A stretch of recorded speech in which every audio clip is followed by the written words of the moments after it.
She gave a rousing speech at the Golden Globes, and millions eagerly, even giddily, decided that she was the ideal nominee for president in 2020. President Oprah Winfrey, a self-made billionaire businesswoman who exemplifies the American dream. She's a modern-day Benjamin Franklin, sprinkling wisdom like pixie dust wherever she goes. On the surface, Oprah Winfrey sounds like a great president. She overcame a horrendous childhood, charismatic, demonstrates tenacity. She pays it forward in her society and gives back to the community. A living embodiment of American diversity, her magnetism, decency, and ability to connect emotionally with anyone she talks to are legendary. But history, which is my discipline, says it's a terrible idea, President Oprah Winfrey. Just the proposal, unfortunately, indicates the level of civic dysfunction that Americans have reached. Hi everyone, I'm Bob G., the History Doctor. I understand the opposition to having another Bush or another Clinton in office. Those political dynasties are out there. But a TV star? Is that the pinnacle of our civic and cultural aspirations? Remember, the two other political families did pretty well for the country, the Adams and the Roosevelts. And there's something to be said for know-how and values handed down through generations.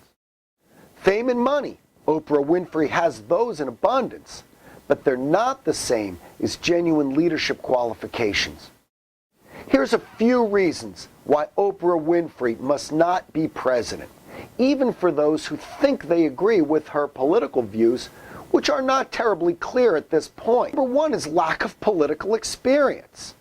I myself reject the notion that the only jobs in America requiring no experience at all are working at Taco Bell and being president. Media skills, being good on TV, are different from the give and take of politics and the nuances of policy. Politics is like a Rubik's Cube. Change one small element in one area and the consequences reverberate in other areas. It's complex. The idea that one person can save the American people is really a myth. The president doesn't have that much power.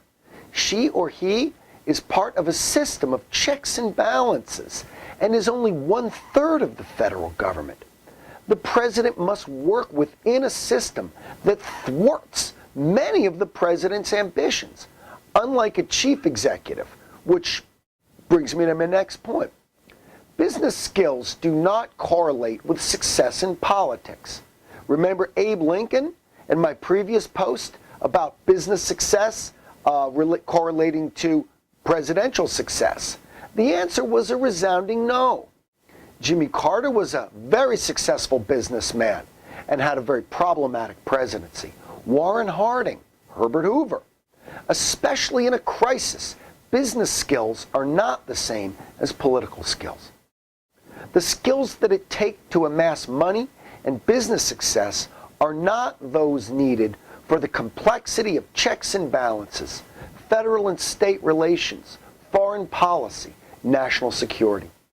Look at Secretary of State Rex Tillerson, former ExxonMobil CEO, who runs from the press and has yet to provide clear guiding foreign policy objectives.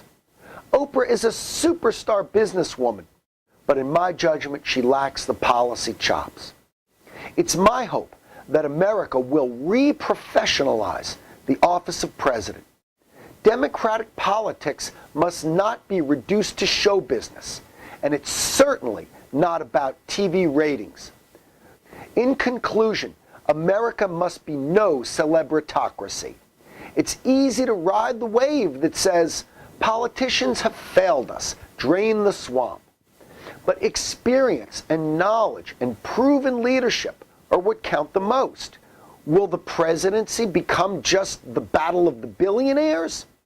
In my estimation, just the opposite of this trend is what is needed.